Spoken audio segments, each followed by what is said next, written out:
कि who can distribute electricity in India. 5 entities India में electricity distribute करती है और कर सकती है। नंबर 1 एंटिटी है delicense distribution of electricity. Some entities do de-license distribution. No license required, you do distribution of electricity. Second is distribution licensing. You go to the State Electricity Regulatory Commission, you take a license. Minimum area आपका होता है revenue district and you distribute electricity. Distribution licensing बोलते हैं. Third, deemed distribution licensees. Fourth, exempted distribution लाइसेंसी। कुछ लोगों को exempt कर दिया गया है, वो लाइसेंसी भी नहीं है, एग्जेम्प्टेड कैटेगरी में फॉल गया। एग्जेम्प्टेड डिस्ट्रीब्यूशन ऑफ इलेक्ट्रिसिटी, लाइसेंसी नहीं बोलना चाहिए इसको। फिफ्थ है notified entities, also distribute electricity. अब ये क्या 5 चीजें क्या क्या हैं जो इलेक्ट्रिसिटी डिस्ट्रीब्यूशन कर रही है, वो हम जान लेते हैं।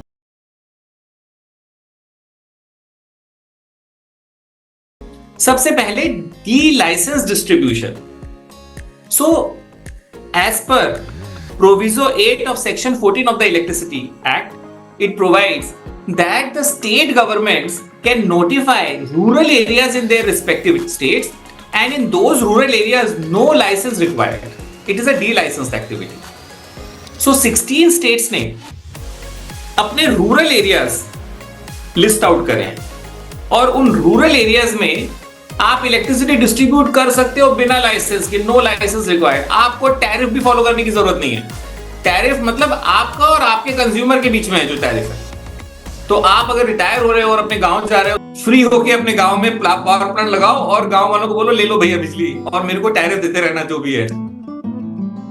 इसको बोलते हैं डी लाइसेंस डिस्ट्रीब्यूशन। बट आपके स्टेट में स्टेट गवर्नमेंट ने नोटिफाई करा हो रूरल एरिया, 16 स्टेट्स ने नोटिफाई करा है। मैंने सिर्फ एक ही नोटिफिकेशन देखा है जो मध्य प्रदेश का है। मध्य प्रदेश का नोटिफिकेशन 2006 में आया था, जो ये बोलता है लार्जर अर्बन एरिया मतलब म्यूनिसिपल कॉर्पोरेशन नंबर 1 को छोड़ करके, नंबर 2 स्मॉलर अर्बन एरियाज मतलब म्यूनिसिपैलिटी को छोड़ करके, नंबर 3 स्पेशल एरियाज मतलब नगर पंचायत या स्पेशल एरिया डेवलपमेंट अथॉरिटी को छोड़ करके, इन सब चीजों को 3 चीजों को छोड़ करके पूरा मध्य प्रदेश रूरल एरिया है। मतलब इन शहरों को छोड़ करके आप पूरे मध्य प्रदेश में कहीं भी गांव में बिजली डिस्ट्रीब्यूट करते हैं, it is D licensed activity, just like generation is a D licensed activity. Regulator से ना लाइसेंस लेने की जरूरत है ना अप्रूवल लेने की जरूरत है। आपको सिर्फ एक चीज करनी है, सीईए के जो स्टैंडर्ड्स है सेफ्टी के वो फॉलो करने, नंबर 1। नंबर 2 चीफ इंजीनियर जो आपका इलेक्ट्रिकल इंस्पेक्टर सेफ्टी इंस्पेक्शन कर सकता है, that's it. Take care of safety, ना टैरिफ ना लाइसेंस।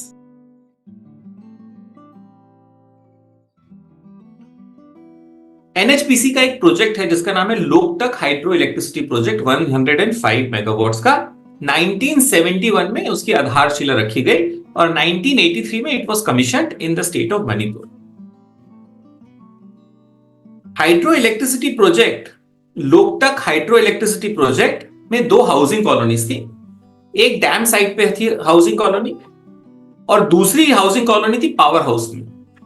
सो पावर हाउस और डैम साइट के बीच में हेडरेस्ट टनल है और जो हेडक्वार्टर्स उन्होंने बनाया वो बीचों बीच बनाया कि भैया दोनों हाउसिंग कॉलोनी से लोग अपना काम, जो इंजीनियर्स हैं हमारे पावर इंजीनियर्स, वो जा सकते हैं काम करके वापस अपनी अपनी हाउसिंग कॉलोनीज में रह सकते हैं। और नेशनल हाइड्रो पावर कॉर्पोरेशन इन हाउसिंग कॉलोनीज को इलेक्ट्रिसिटी सप्लाई कर रहा था, इनमें डिस्ट्रीब्यूट कर रहा था इलेक्ट्रिसिटी।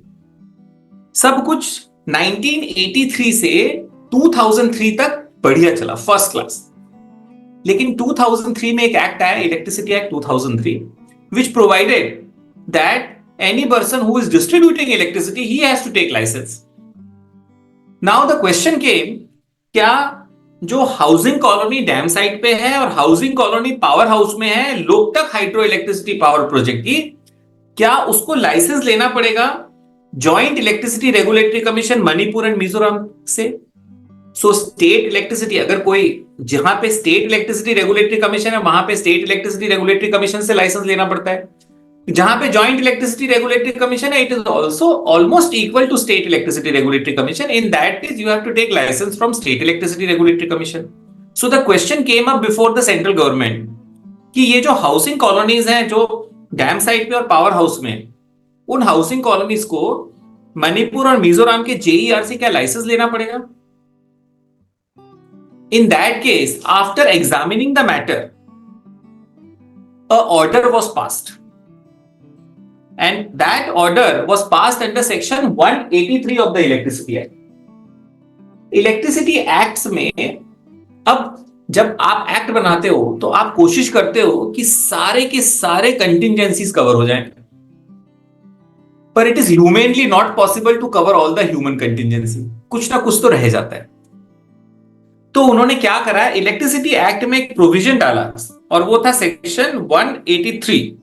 बड़ा इंटरेस्टिंग प्रोविजन है. सेक्शन 183 ये बोलता है power to remove difficulties.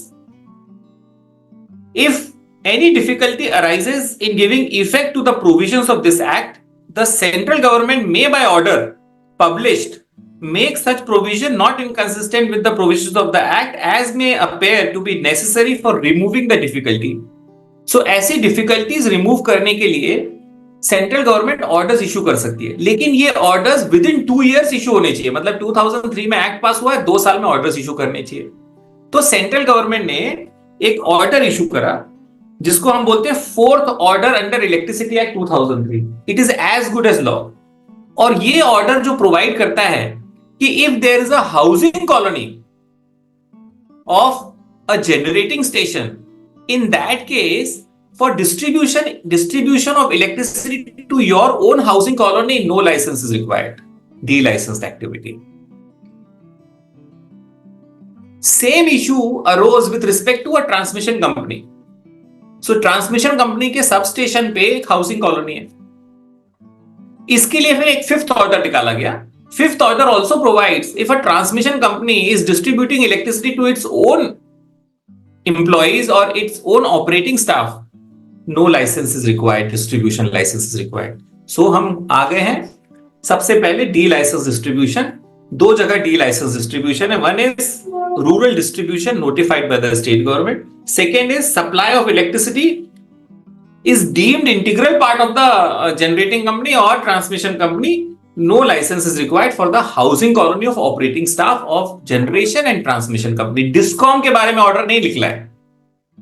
Alright. अब सेकेंड है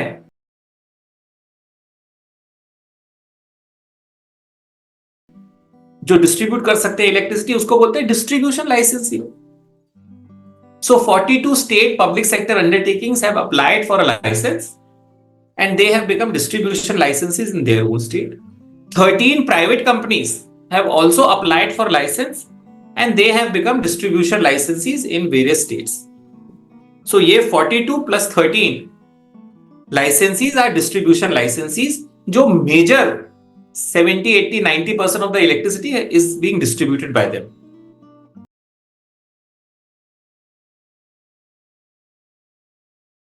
Third category of distribution licensee is called deemed distribution licensee.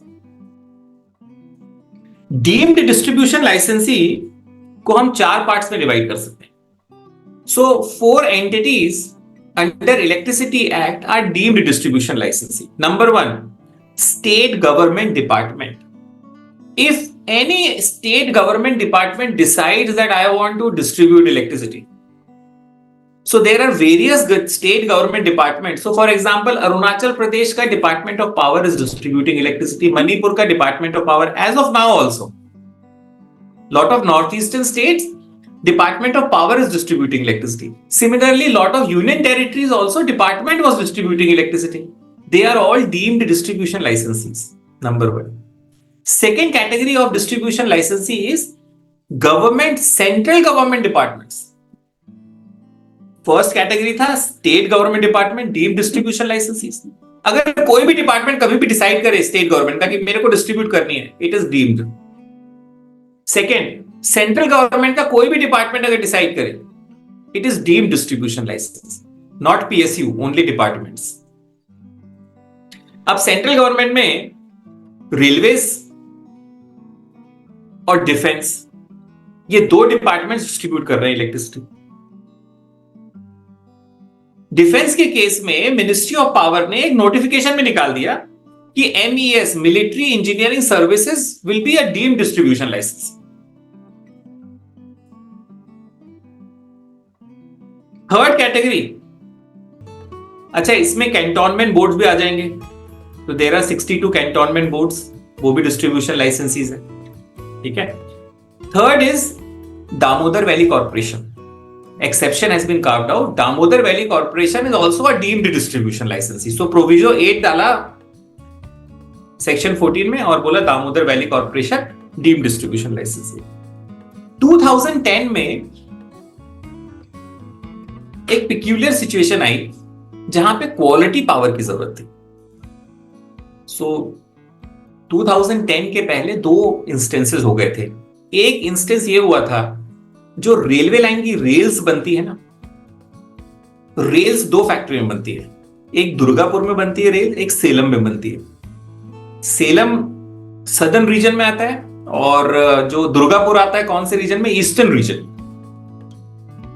जब रेलवेज ने जो सेम क्वालिटी की रेल को कंपेयर करा, देयर वाज अ डिफरेंस। तो रेलवेज ने जो दुर्गापुर की रेल है, रेल को रिजेक्ट कर दिया। उसने बोला सेलम की रेल ठीक है। सेल ने रेलवेज के अगेंस्ट केस कर दिया, बोला हमारे पावर प्लांट एग्जैक्टली आइडेंटिकल है दोनों के, ठीक है, there is no difference.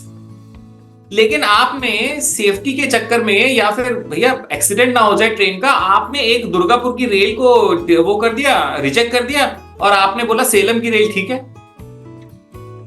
Ultimately ये पाया गया, this difference is not because of the plant, it is because of electricity, quality of electricity. एक तो ये केस हो गया। दूसरा केस हुआ, cloth was being exported to Europe. तो क्लॉथ चाइना से एक्सपोर्ट हो रहा था और क्लॉथ इंडिया से एक्सपोर्ट हो रहा था। चाइना की क्लॉथ की quality was perfect, smooth. India की क्लॉथ की क्वालिटी डिफरेंट थी।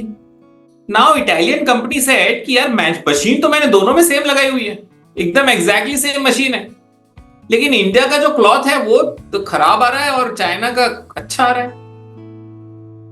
उसका रीजन भी क्या था? Power, quality of power. So frequency और जितने भी क्वालिटी के पैरामीटर्स हैं for industrial development and for the safety, it is very important that quality of power should be best. इस क्वालिटी ऑफ पावर को मेंटेन करने के लिए एक स्टेप लिया गया। जो स्पेशल इकोनॉमिक जोन्स हैं, उन्होंने बोला हम अपने यहां फैक्ट्री लगा रहे हैं, हमें क्वालिटी पावर चाहिए, और हम अपने में आइलैंडिंग करके किसी भी तरह टेक्नोलॉजी यूज करके क्वालिटी पावर ले लेंगे, लेकिन आप हमें डिस्ट्रीब्यूशन लाइसेंसी का पावर्स दे दो। We don't want power from state electricity board और any other place, we want to become distribution licensee themselves. So 2010 में स्पेशल इकोनॉमिक जोन्स एक्ट में अमेंडमेंट करा गया और ये प्रोवाइड करा गया कि जो स्पेशल इकोनॉमिक जोन्स है, जो whoever is developing special economic zone, he is a deemed distribution licensee. Now he can also distribute electricity to the industrial units to maintain the quality of power. And quality of power आप maintain करोगे तो product की quality automatically improve हो जाएगी। So there are 13 developers of SEZ. तो special economic zone तो 379 है, operational 265 है, लेकिन जो डीम्ड डिस्ट्रीब्यूशन लाइसेंसीज है वो 13 है, जिन्होंने अपना स्टेटस लिया है डीम्ड डिस्ट्रीब्यूशन लाइसेंसी का। बाकी स्पेशल इकोनॉमिक जोन्स भी वो स्टेटस ले सकते हैं। ऑलराइट, सो 4 तरह के डीम्ड डिस्ट्रीब्यूशन लाइसेंसीज है। Number 1 central government department, number 2 state government department, number 3 Damodar valley corporation, number 4 special economic zone.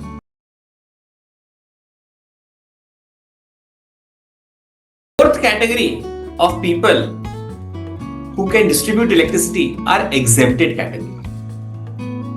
So exempted category में अगर कोई local authority, panchayat institution, user association, NGO अगर कहीं भी इलेक्ट्रिसिटी सप्लाई कर रहा है पहले से, या उनको पावर देनी है, तो government on the recommendation of state electricity regulatory commission can issue a notification कि भाई ये म्यूनिसिपल कॉर्पोरेशन है, please allow them to distribute electricity, वो एग्जेम्प्टेड कैटेगरी में है। सो ये फोर्थ कैटेगरी है। There is a fifth category also,